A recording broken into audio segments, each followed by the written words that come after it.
Nandito si Jessie? Tanga-tanga ko, no? Hindi nga dapat ako magselos dahil wala akong karapatan eh. Dahil hindi totoo ang kasal ninyo. Ano mo alam? Nadulasakan sila sa kanina. Impormahan ka ba yan? Kasi magmula nung nalaman niya yun dun sa kontrata, parang papakit na sa'yo, ah. Trabaho kaya kami nagpunta dito. Meron kami research sa sinihan. Saan mo napunta yung babaeng yun? By the looks, parang mahal niya na si Jessie. Believe me, Maya. Gagawin ko lahat para mabawi si Jessie.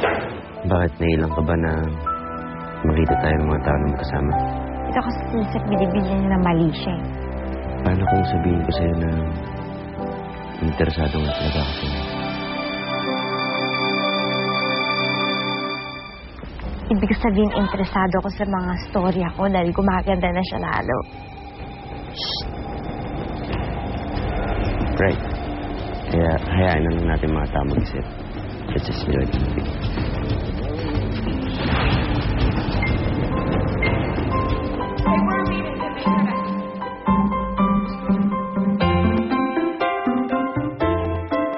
Richard? Oh, Bakit mo sumama si ate dun? Eh, kasal na siya eh. Dapat loyal siya. ano ka ba, Richard? Okay lang yun, no? Wala namang kwenta yung asawa niya si Justin. Mali eh. Tsaka, ang pangit di ba pag nakita ng mga ibang tao na sumasama si ate sa ibang lalaki, dapat kay Justin lang. Okay lang yun. Wala naman nga ang kwenta yung Justin na yun. Galit ako sa kanya, kaya hindi ko siya tanggahan, no?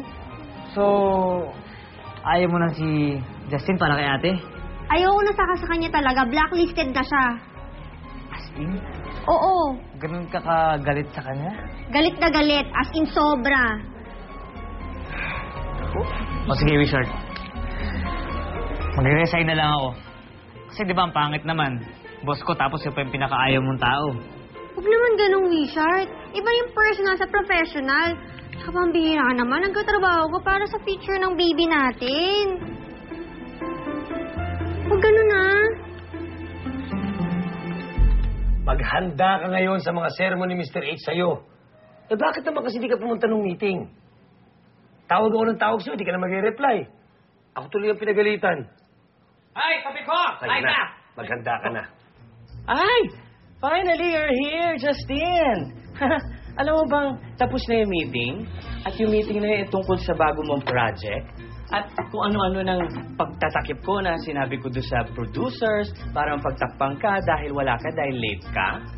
Kinuha pa ako sinungaling. Siyempre ka naman, Mr. H. Eh, maski naman hindi si late si Justin, eh, nagsisinungaling ka rin mo naman. Ah, kasali ka? Ha? Kasali? Sabi ko nga, shut up na lang ako dito sa may gilid. Sali.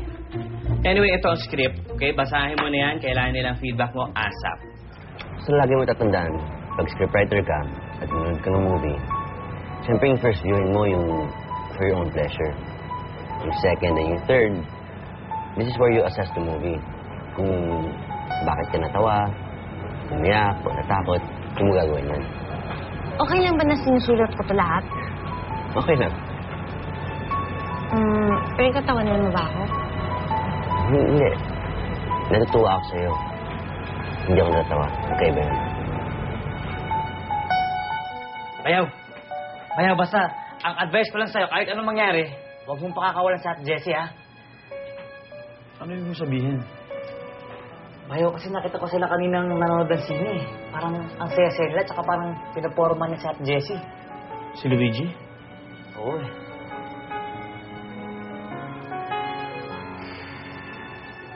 Anong pakialam ko kung nanonood sila ng sine? Nagsama sila. Sa labas ko na babasahin to.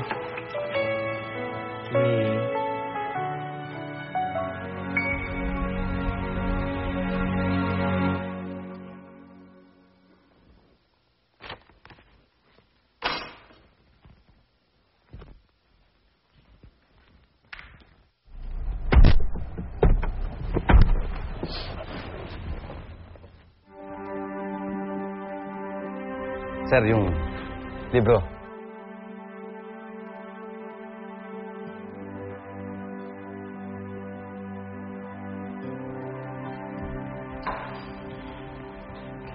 Kanina pa kita hinahanap kung saan-saan yung para may kasama ka lang isang lalaki. Hoy, Jessie, pwede ba umayos ka? Ano na lang sasabihin ng mga tao pag nakita ka? Hindi ka dapat sumasama kung kani-kanino. At least ako sumasama lang, hindi nakikipaghalikan.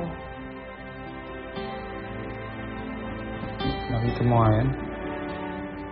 Jessie, tungkol pala din sa... Huwag kang mag-alala.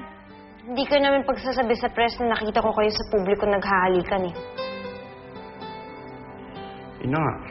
Huwag mo na nga sana ipagkalat. Bakit ko ipagkakalat?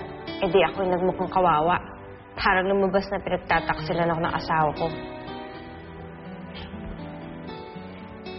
Ano ka ba? Kaibigan lang kami ni Elaine. At isa pa, parang mo rin naman ako niloloko tuwing sumasama ka dyan kay Luigi eh. Bahala ka na nga. Pupunta na ako dun sa kwarto ko. Gagawa ka ng notes tungkol sa movie na pinanood namin. Note pa kasi pili